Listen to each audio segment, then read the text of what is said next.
Hello everyone, it's Kay here with part 2 of the decorative bauble. I do apologise, I've just watched back a little bit of what I've done previously and I've realised that I didn't have this spectrum in shot completely. I don't know if you would buy by this name or if you would just put in that it's a braided yarn or fishing line. But the most important thing is the £6 aspect, because anything thicker and you may well have trouble passing repeatedly the thread through the bead. So I just needed to go through that again with you. I've got this far with this bauble, and I think on reflection, because this is a different top than I'm used to, that I probably would have been better to have left the 14 2 black and 1 contrasting bead in the beginning where it was.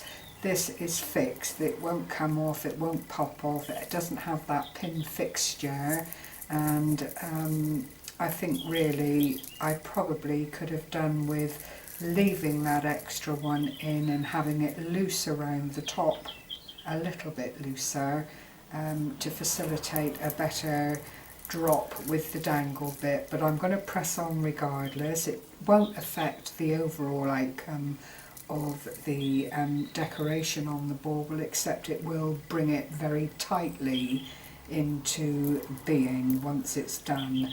I've ended up at the bottom of a chain. I've just loaded on the last of the dingle dangles with the drop pearl and the bicone bead. It's worth saying at this point that I've used all glass beads. It's a personal choice, but I don't particularly like working with the acrylic beads for this kind of thing. I like things to be of a durable nature, and acrylic for me just doesn't do it. So, you know, it's entirely up to you what you choose to do. But to go back to the patterning, I'm leaving this on the bauble now so that you can see what I'm doing, and this process is called zipping up, and you'll see why it is called that as I go along. So I've come up the second side from putting on the pearl drop, which means I have to add 5 black. I'm only using the black now. I'm using the contrast on the other side to marry up the 2 aspects of the bauble. So I'm going across to the first contrasting colour, which would be in line with the pattern. I'm hoping you can see that. Gary, could you just check please? If I let it slide on the bauble, is that showing? Yeah. Now I'm going to add another 5 beads. 2, 3, 4 and 5. I'm coming across to the unused contrast bead on the left hand side and passing through. Be very careful, I've just done it myself, it's easily done, not to collect a dangle en route, because it is a bit difficult to get it back where it needs to be again without putting everything down, and you really don't need to do that. I'm hoping you can pick up the strings. I'm not putting it tightly at the moment, but you can see this zigzag pattern, hopefully, beginning on the bauble. So I'm going to pick up another 5 of the black or main colour, and I'm going across to the right hand side to pick up the next unused contrasting colour. Oh gosh, I've done it again. Picked up another bauble. Okay. Do you see what's happening? It's almost like a basque fastening, but when you pull it tight, all the beads come together and your pattern, your base pattern continues. So I'm going to carry on up through another 5, and the beads now are starting to tell me where I need to go into that unused contrast colour on the left, and all the way we're working up toward the top part of the bauble. Pick up another 5 of the main colour, and the next bead is just waiting there, as you can see, on its own, with its shaping already there. And I'm coming up through, caught the bauble again, oh gosh darn it, right, and as I pull it tightly it all comes together. If I let it loose, you will see the zigzagging pattern of the thread going up through the bauble. So another 5, 2, 3, 4, 5, and again on the left hand side this bead is very proud in the contrast. It's not been used before except to run down through, and I'm zipping up that one again, and another 5, 1, 2, 3, 4 and 5, and I'm going across to the right hand side, and that contrasting bead again is letting me know that that's where I need to be. There's another little zip. Now I've got one more area to fill. 1, 2, 3, 4 and 5. So I shall come up through the contrast bead there on the left, which keeps it all very simple. You pull quite firmly, as you can see, because this is a very, very snug fit, and all of this just comes together beautifully. Now, to keep the pattern right, I have to do another 5 at the top here. All of these going around the top of the bauble are double, and I need to do that again here just to keep it all matching. 4 and 5, and this time I'm actually going into the circlet of beads that we did at the very beginning. Now I'm just going to pull that really, really tightly, and there you have it. I'm holding on to the thread there because we're not quite finished, but that in essence, you can pull this down a little and stretch it down over the bauble. That's another good reason for using glass beads, because you get the weight there to help it all lie the way you want it to when it's all done. Sorry, I got myself caught up again. Now, to finish off, what you do is a series of stitch backs. Now I'm going to run back down through the black 5 there. Anywhere you can do this. This is just to finish off and keep everything secure. I'm going to go down through the contrasting bead, and this all allows itself to happen on the actual bauble, and down through another aspect of the work. And now we come to do what is in the beading world known as a half hitch knot, and this just secures your work.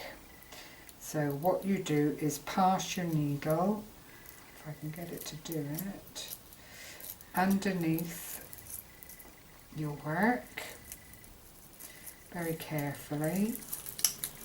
Keep it down to where you want it to be, and you see there's a circle here. I'm hoping that is picking up very, very clearly. Gary, can you just check please? Yep. And then you thread your needle through that little loop that you have there, and slowly but firmly pull it back towards your work, and that in effect causes a knot to form around the base of the thread of that particular bead. And just for security, you're as well, if I can get back into the beads now, to do that a couple of times here and there throughout your work. It's totally obscured by the string of beads. You don't have to worry about it being an eyesore. And this really is very, very tight, but hopefully you can still see what I'm doing. I'm trying to get into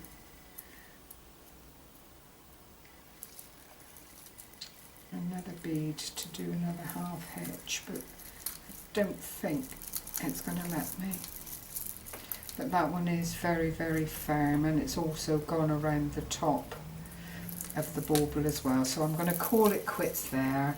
As I say, if you leave the 14 2 and 1 contrast, and 2 main and 1 contrast around the top, it will give you a little bit of bit more freedom of movement around the beadwork.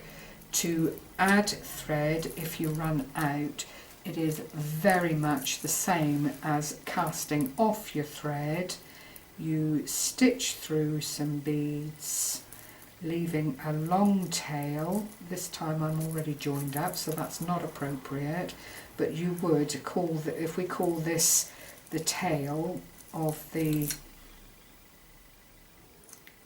whoops a daisy, if you call this the tail of the thread, when you're introducing a new piece of thread, you stitch down through, you do your half hitch knot again, and then you work toward where you last finished working, doing a couple more half hitch knots along the way until you get to where you are introducing your new piece of thread, and that will keep your work perfectly safe. You can then at the end, or as you go along, stitch in any tails that are left out over, and that forms your decorative bauble. I will do a little beaded hanger for this in pretty much the same way, but for now I just want to be able to hold it up so you can see it finished. If I use a bit of this for the moment, there it is in all its finishedness. And I think you'll agree it is quite an effective method of decorating what otherwise is quite a plain bauble. You are in a position, of course, if you have plain baubles, to use any colour of bead to suit whatever colour you're using at any given Christmas. Now, I did say there's another diagram that we worked out to show you the netting, and this is how it looks, and it is just the 5 beads. You've got your contrast to main, contrast to main and contrast, your 5 main going down, your contrast bead again, and then it's 5 beads into a contrast each time, which is what gives you the netting. But as you work along, you will find that these contrast beads let you know where you are within the pattern. So I hope that makes things a little bit easier for you. This pattern has been adapted from a pattern produced by GJ Beads. They are online, and it's a company down in Cornwall in St Erth, ERTH if you're down that way ever, and they keep every kind of bead you could think of. but you can also probably find just what you need online at any of the other bead stores, or indeed if you use beads for stick pins and that kind of thing, you could even utilise them for the dingle dangle bit on the bottom of the bauble. Now I'd like to offer this particular bauble in a little giveaway as a thank you for your support and for watching this process come to be, and for actually asking me to do the tutorial. It was very, very satisfying to know that so many people felt they might like to give it a go. So what I'd like you to do is leave a comment, to share and put a thumbs up underneath the video, and by Sunday of next week I will make a choice, and the person chosen will receive this little bauble for their own Christmas tree or to use as a template. It's entirely up to you. So I thank you very much for following this little tutorial. I hope it hasn't gone on too long. Happy crafting everyone, take care, bye bye.